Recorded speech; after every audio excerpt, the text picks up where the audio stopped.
people, tease me all the time, like, why haven't you owned a franchise at Franserve? You see them all. And I said, because I have 800 of them.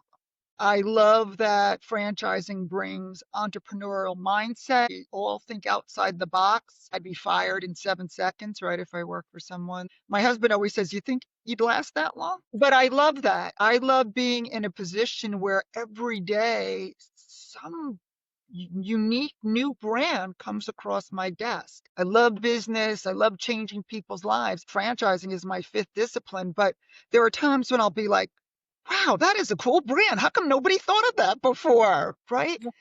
And that's the beauty of franchising. You just don't know what's going to happen. Welcome to Best Friends in Franchising. I'm Morgan Noller. And I'm Kathryn Allen. If you're curious about franchising, new opportunities, or looking to diversify your portfolio, you're in the right place. We talk money mindset, and everything in between. Let's dive in. I am honored to introduce our guest today, Alesia Visconti, the CEO of Franserve Inc., the largest consulting network in the world. After a 20-year corporate career, Alesia went into franchising with a mission of helping others to achieve a financial freedom through business ownership. She's also known as a top influencer in the franchise industry. Alesia has been recognized by the International Franchise Association for her leadership, advocacy, and mentorship, specifically in empowering women, veterans, and small business owners. She's also the author of The Pink Tsunami, Women's Rise in Franchising, and a passionate believer that franchising is our superpower. Alesia, welcome. Thank you, Morgan and Kathryn. I really appreciate you having me here. And I'm looking forward to this. If anybody is watching the visual and I look a little strange, what can I say? You know that superpowers is part of Franserve. I seem to be going between two galaxies here, right? So that's how superheroes roll, right? So you guys just have to deal with it. Yes, it is. Yes, it is. So talk to us a little bit about Franserve. For those listening that don't know what Franserve is, take us back a little bit when you first decided to take on Franserve, and what is it and what does that mean to the listeners? Well, I will tell you, when I joined Franserve, that was my first entry into franchising. I had never worked in franchising.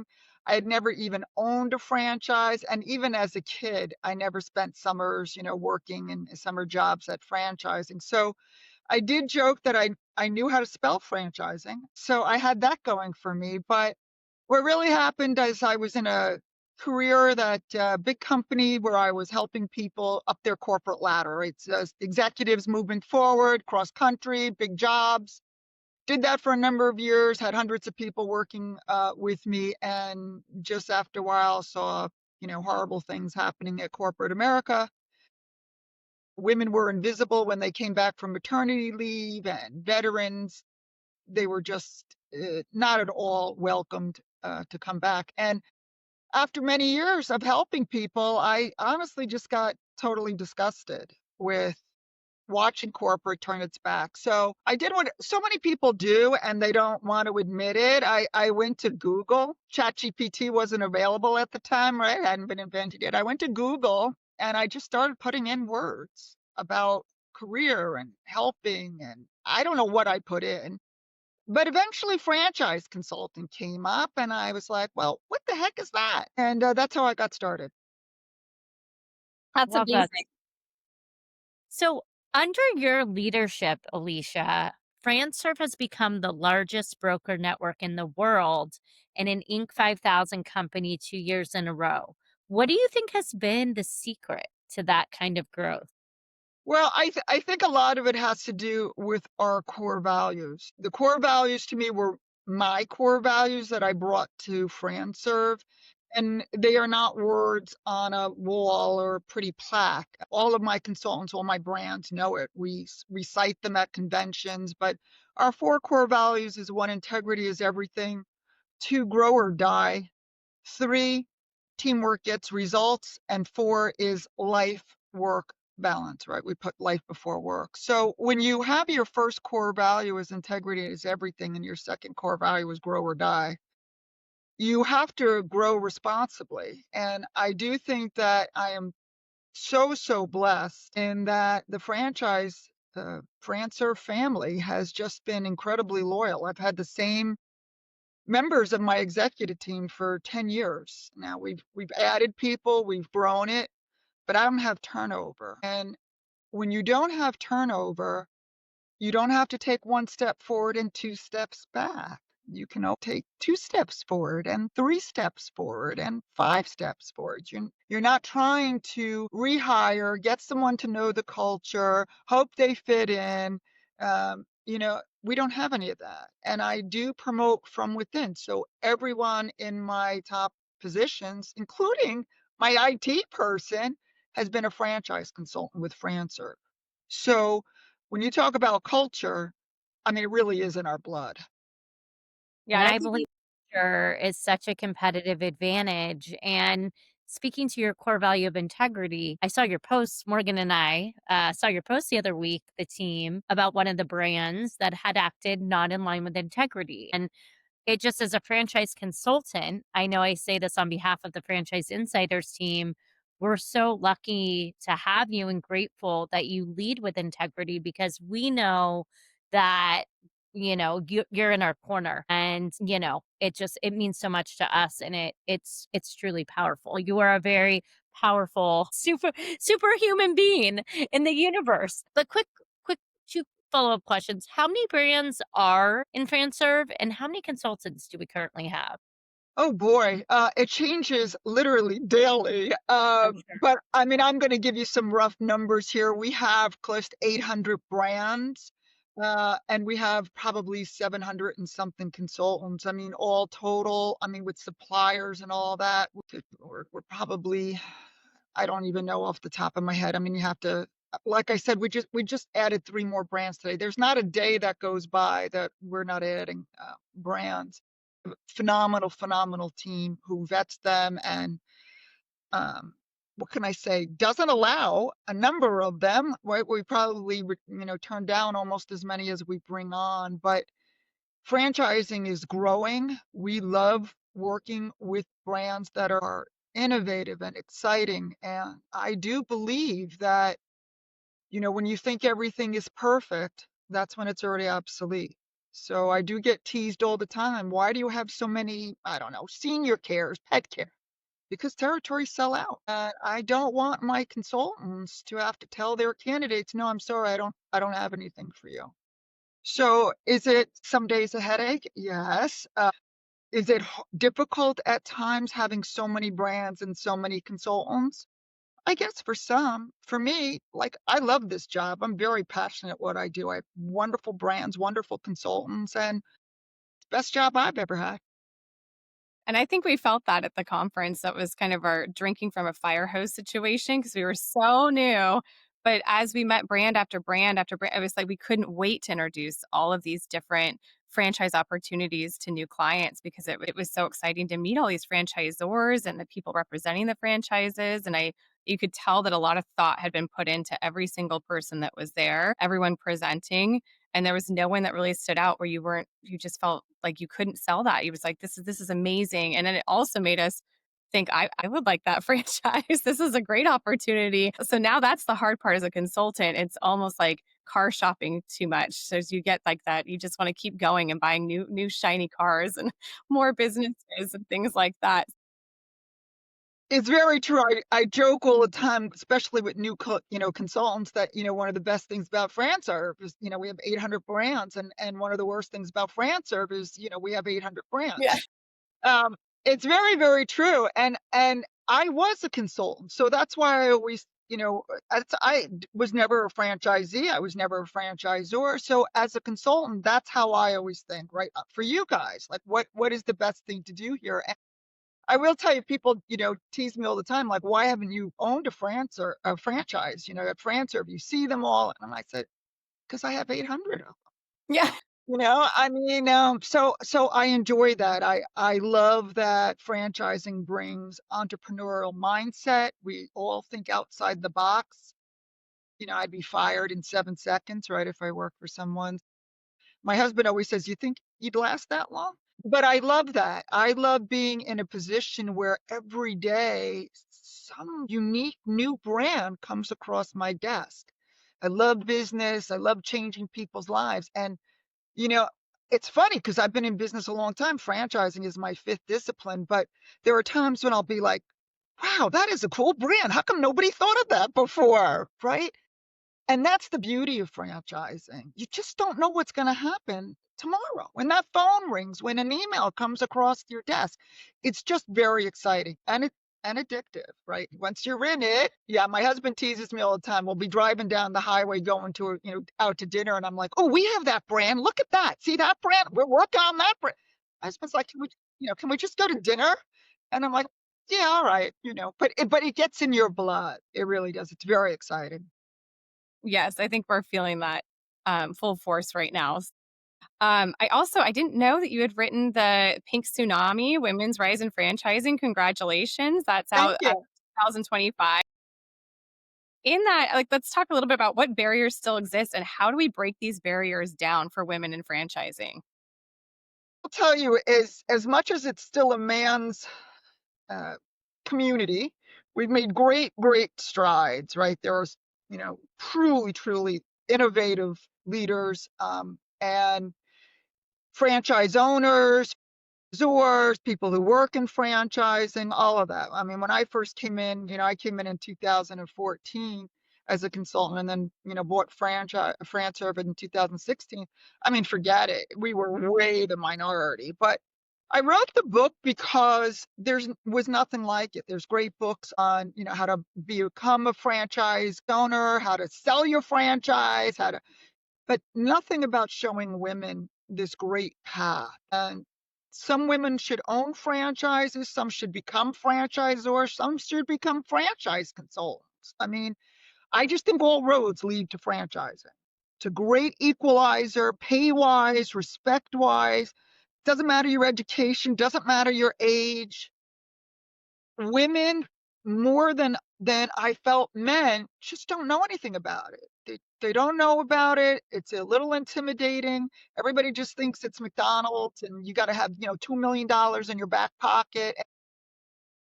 This book was about showing women that whatever their strengths are, maybe they become an instructor for a franchise. Like if they were a teacher, if they were an attorney, they could learn franchise law. If they were in real estate, they could help brands find space. There's so many roads that lead to franchising. And I interviewed many women for this book and men who all feel that the space is so much better because guess what?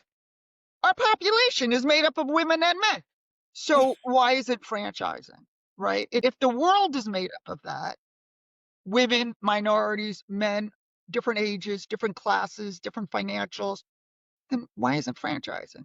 That's kind of my passion. That's what I bring out the superhero cape and get to work. So writing the book was helpful for a lot of women. I've heard from many of them who didn't even understand that there was another way to come into franchising. And as you ladies know too, sometimes people become a franchise consultant or they work at a franchise, right? Even as an admin, and then they end up owning a franchise because they're introduced to that space. And how fantastic is that, right?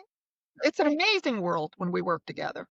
It is, and I don't know if you know my story, Alicia, but I was on the franchisor side and Yes. worked with Jack at a senior care company, and then through him ended up buying Soccer Stars, and then now come full circle with, franchise consultancy. But I think a lot of women, because October was Small Business Women in Small Business Month, that Morgan and I interviewed on the podcast, common theme, which I thought was so interesting, is no joke. I think 9 out of 10 times, 9 out of 10 of them said that they fell into franchising.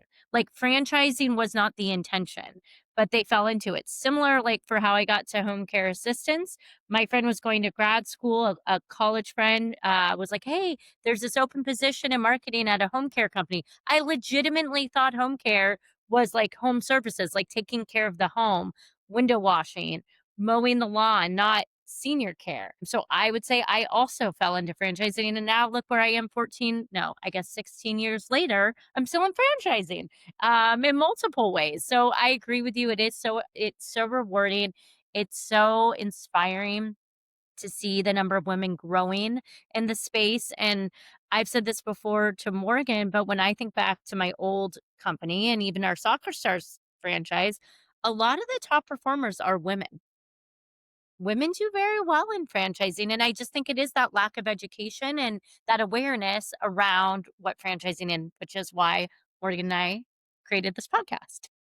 Do think that's very accurate. We like to chat. We like to build relationships. We like to get to know people, right? As you know, women tend to do that. We tend to make, those kinds of communication and bonds. But let's face it, when someone is looking at owning a franchise, for example, that's typically their second largest purchase, right after their home first and then a franchise. You want someone you can trust. You want someone that you can build a relationship, that you feel like you can ask questions to and not feel, like, oh, I should know this, right?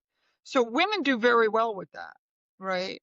So, and again, nothing against men. I have, wonderful men that are franchisors and consultants, but I do see that over and over again. The styles are so different typically. And women, as our culture and our world changes, right? Younger people getting involved in franchising, different values, different things that they look for, that openness, that transparency, that communication, they're looking for that. Everybody wants to make money, right? Who opens a business and hopes it fails? No one. But you see, even the younger generations, there has to be something more.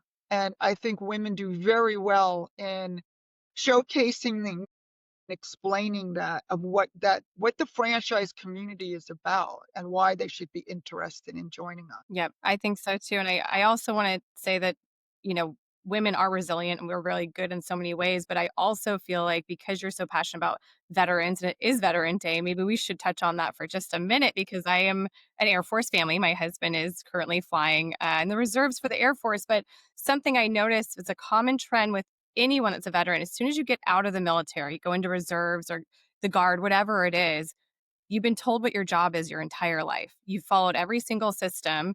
It's been laid out for you. And then you're expected to enter into the workforce without the playbook. And it's terrifying. And I've seen it with all of our friends and they get kind of lost and they're on the phone chatting with their colleagues and trying to figure out what the next step is. And I think it should really be franchising because the playbook's there. It's laid out again, right? That guesswork's gone. You just have to follow the systems. Um, so I love franchising for veterans across the board, men and women. I just think it's brilliant for them. I have to agree with you 100%. I was involved with veterans before I got involved in franchising, right? And that's one of the reasons that pushed me out of my old job was just because I saw them not respected. I mean, corporate doesn't understand military, doesn't understand the jargon, doesn't understand the responsibilities that some of them at such a young age, and then it's like, okay, well, go get me coffee for a year, kind of thing. And I was just disgusted. I mean, really disgusted.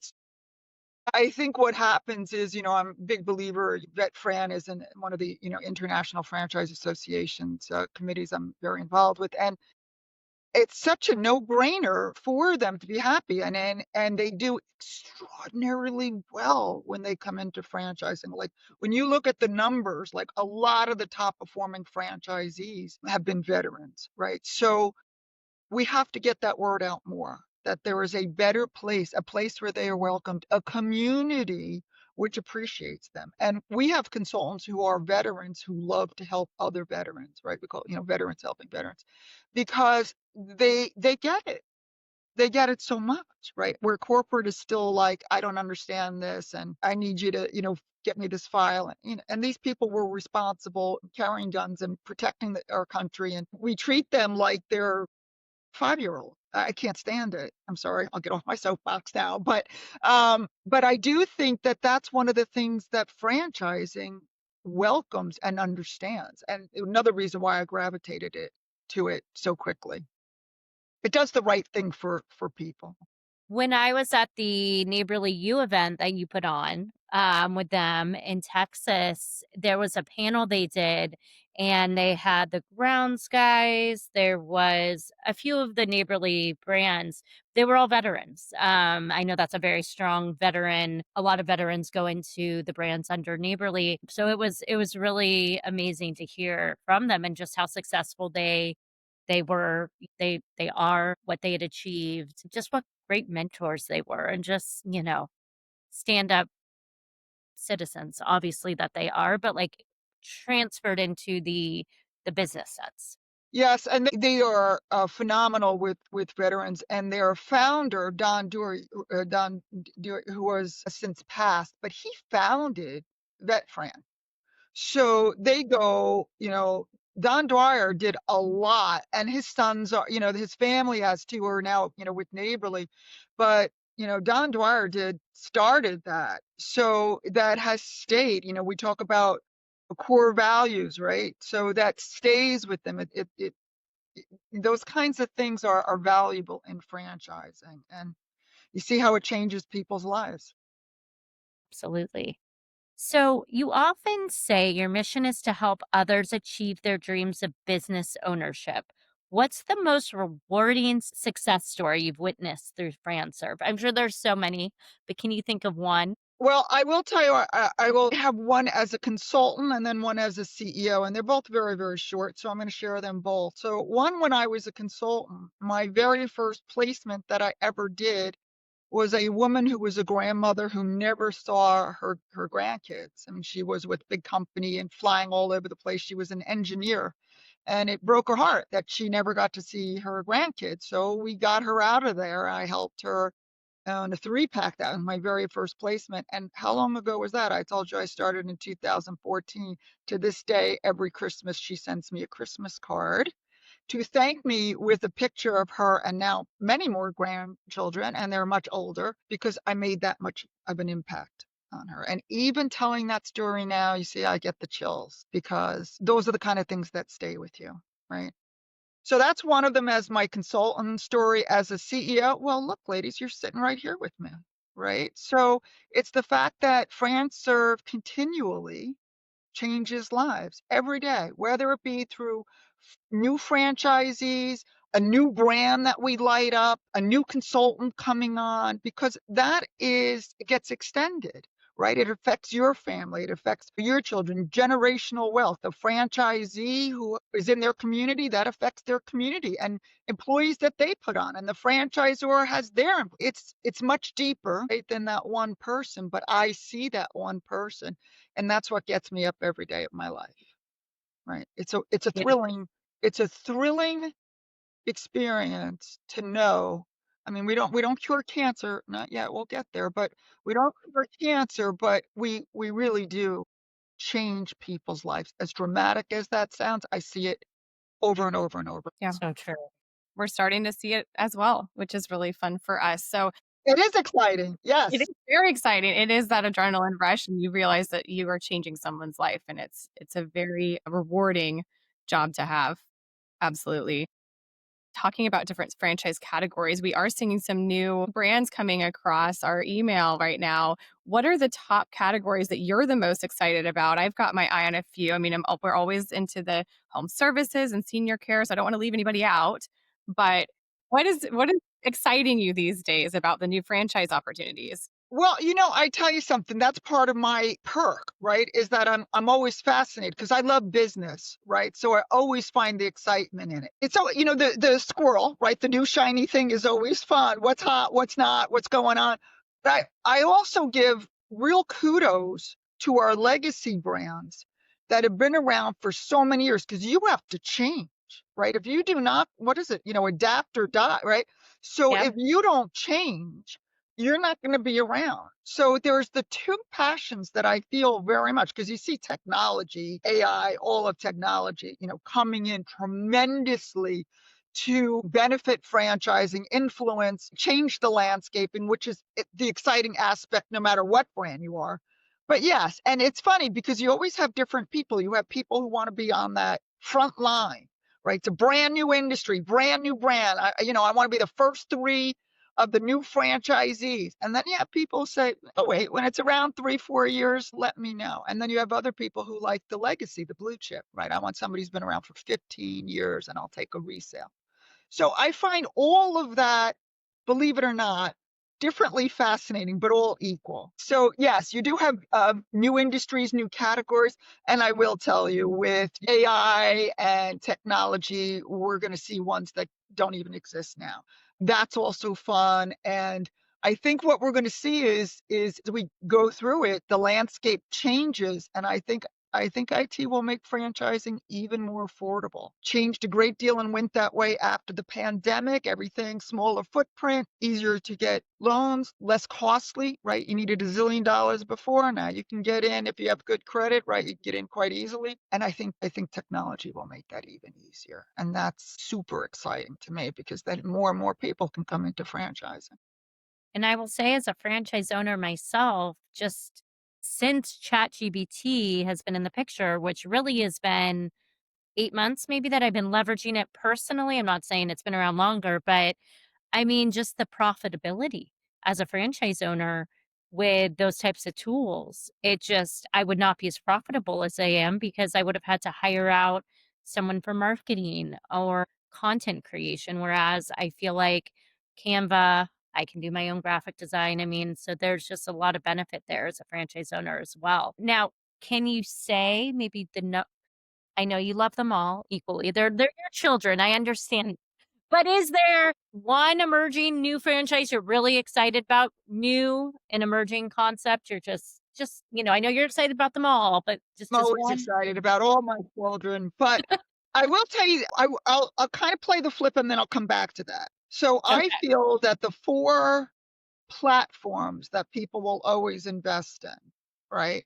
People always think it's food, but that's not, I mean, that's what you think of franchising, but that's not really what I think of what most people would invest in, right? You'll always invest in your kids, senior care, right? Aging parents, your pets, and your home.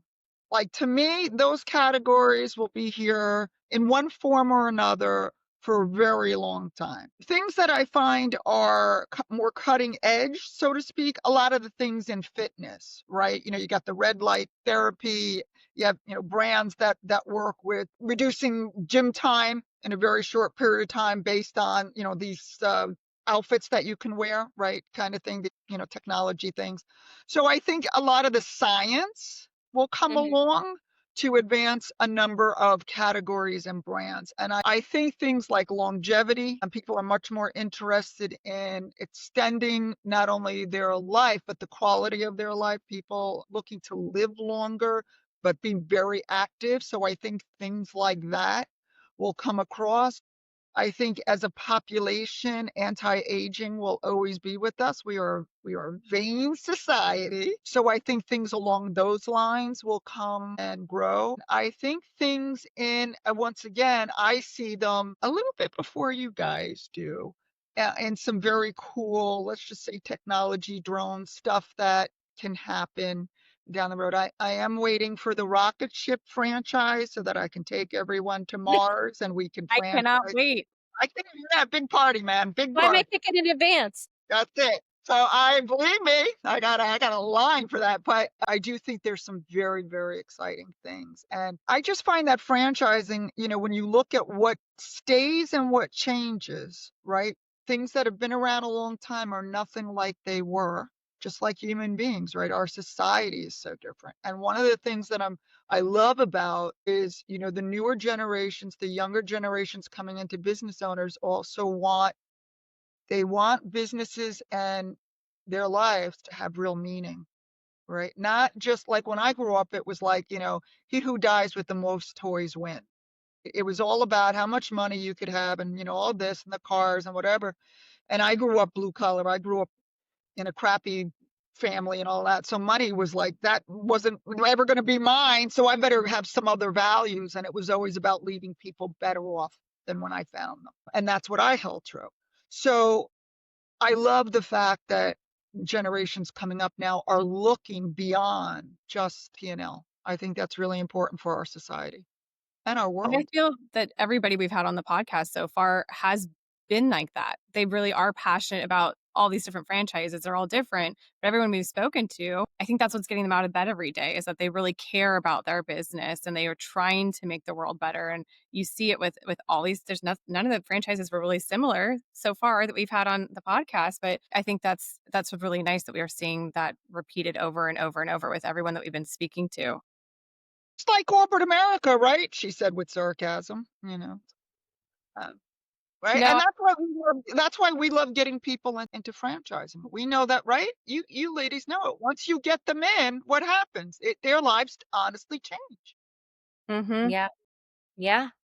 It's so true. I mean, that's what gets me up in the morning with soccer stars is, how can I impact this next generation? We start very little at age 1 and yes, it's soccer, but to me it's so much more. Our motto is building life skills through soccer. So how do we make, impact these littles, and just, physically, emotionally, socially, all the things, but that just thank you for what you shared. That really resonated. I totally agree, and I also, just, disclaimer here, I got nothing against making money, right? They are not mutually exclusive. So franchising can make millionaires out of quote unquote ordinary people, right? People that would never make that in corporate America. So here you've got, a platform that does really good, helps people, leaves them better off, generational wealth, and can make them, so what's not to love? And I mean, coming from corporate America, I mean, and I just, I live in Walnut Creek, California in the Bay Area. So a lot of my friends work for Google, work for Meta. Probably shouldn't be saying those names out loud, but let's just say tech companies in general, tech heavy Bay Area, Yeah, right? yeah.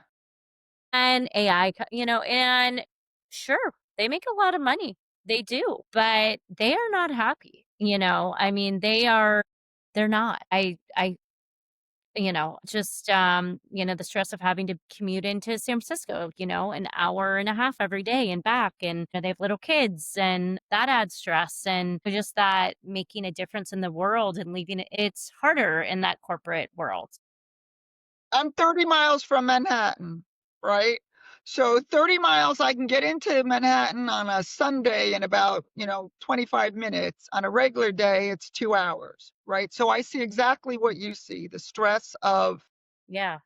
well, look at my very first placement, big position in a big corporation, and she left it because she wanted to see her grandkids. See, that's why our fourth core value is life work balance. I never want to balance work first. That Mhm. is, in my opinion, the wrong way to go. Life comes first and then work. And so that's what you just said, Kathryn. You see it with your friends, the stress and the sacrifices they make in order. Yeah. And something we've been talking about a little bit back and forth, Kathryn and I, because a lot of people come in, and I just had a client the other day. He said, I think I might go get my MBA, but I might look at franchising. And Kathryn and I said, don't go get your MBA. I said, owning your own business is the best MBA you could ever ask for. It's real money, it's real time, but it's your time. And you're not spending that money to just maybe have a job in the future, maybe find the right fit for you after you get your MBA. You could be looking for the right fit right now and learning everything through franchising. And I just think that's something people just don't think about. They think about getting their next degree when they could just be going into business ownership and earning money faster. I think that has been how we're programmed. Right? You go to school, you get your degree, you get your second degree, you start with the company, go through that and you retire and you die. I mean, that's kind of, our premise. So I do think that's changing. I'm always a big believer in development and advancing your career. Doesn't have to be in a book. And I think I mean, let's face it, man, there is no better education on finance and P&L and cash flow than when you are a franchisee. You are looking at the money, you're watching what you're spending, you're seeing what's happening. It is a crash course with support from your franchisor on how to run a business. And I don't have my MBA, but I have my master's, right? So I mean, I graduated college when I was 20, got my master's in 2 years, right? So I mean, I zipped through school, but yeah, business owner, real life, way different, right? And it's hands on, and I think you're going to see as time goes on, many more people choosing business ownership, maybe even over college degrees as costs go crazy and you're still looking for a job. You graduate and you do have all of it, and you're still, I mean, unless you're going for something really narrow, right? A physician, unless you're going for something really narrow, most average people graduate and then are like, "Oh, crap, now what?" now I got to find a job and now I have all this debt. Right. So I do Right. think things will change. And gee, I'm just heartbroken over that, she said with sarcasm. Because I think once you come into business ownership and franchising, even if you go back to corporate America, even if you decide to do that, the wealth of knowledge that you have gotten from real life applications will put you way advanced of anybody who's just done book smart. That's exactly what I was thinking, Alicia. Like, even if you went into Absolutely. franchising and it wasn't for you, you're not losing speed, like, you're not out of the workforce, you're the knowledge you've acquired, and yeah, I can't see how it's just a win-win in my opinion. Crash course, bet on yourself, invest in yourself, get the real world knowledge of building a business. If you fail or if it's not for you, you go back to corporate with all that knowledge, and you're right, you're a more valuable candidate. I would look at it that way as an employer. I'll tell you, my husband is a corporate guy his whole life, right? Corporate, corporate, corporate. Never understood me because I'm You're still married, still happily married. yes, we are married, right? So he never really understood everything. And finally, took zillions of years. I got him involved in Franserve on some level, right? So he loves corporate, and I always say to him, "Would you go back to corporate now?" He said, "Probably not now, but when I was younger, I loved it." He said, "But the knowledge I gained just from working in Franserve would put me ahead of my colleagues by light years." So that's a testimonial from, I'm telling you, a guy who's got corporate America like stamped all over his body.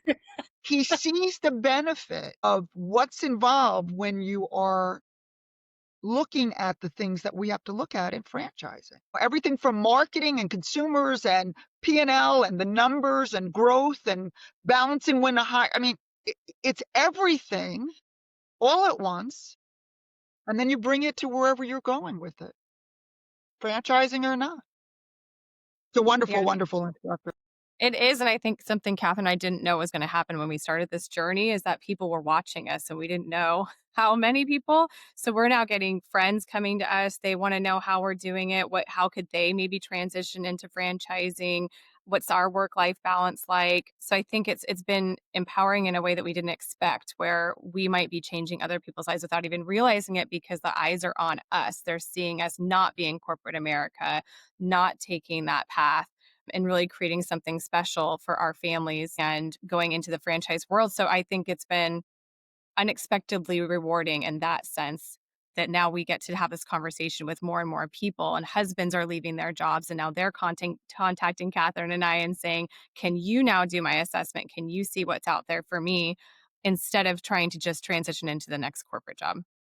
Yeah, and I think, what you realize is because you are a disruptor in a way, right, of their life, of what they expect or what they've seen or what they've known. So people are watching you whether you realize it or not, right? That's something I'm always mindful of as a leader, right? People watch me whether I think so or not, right? So I'm very intentional in what I do. So I'm just gonna switch something a little bit that you said, Morgan, because you said they're watching you on your work-life balance, but we know that that's life-work balance, right?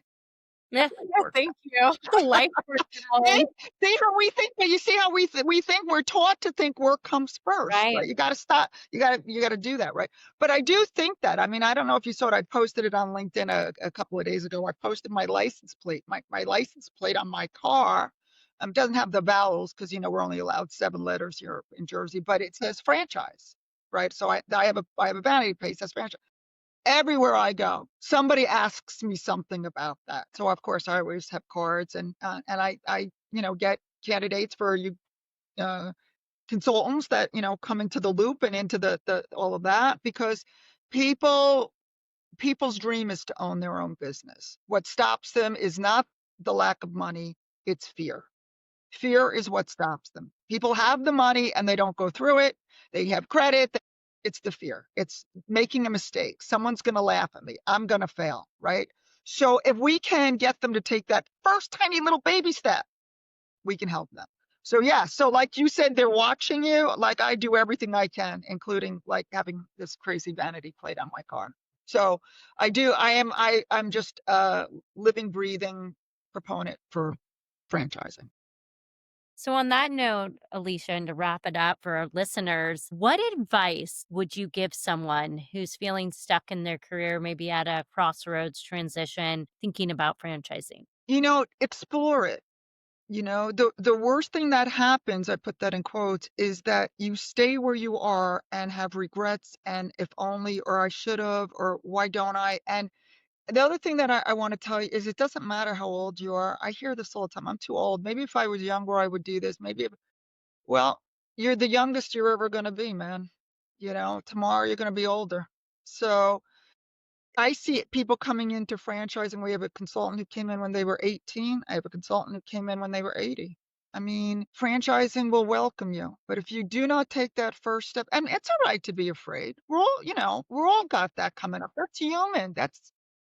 But man, take that little tiny baby step. Reach out to Kathryn, reach out to Morgan and say, hey, I saw you. I heard this. What do you think? That's my best advice. Great Thank you. advice. That's good advice. I always say it's like the first day of school. You should have the jitters, but you should be excited. Be excited. Just explore. Explore. Yes. Be curious. What is that about? Find out. That's all. And whenever you get really nervous, you got to channel your inner, superhero. Yes, you do. That's what you do. So, if you're ready to explore, you can go to thefranchiseinsiders.com and find my contact information as well as Morgan's and other members of our team. But we'd love to talk to you about franchise ownership and just want to thank you all for listening today. Thank you, Alesia, so much for coming on. Truly an honor. Loved having you here. And yeah, take care, everyone. Thank you, Alicia. Thank you and have a fantastic day.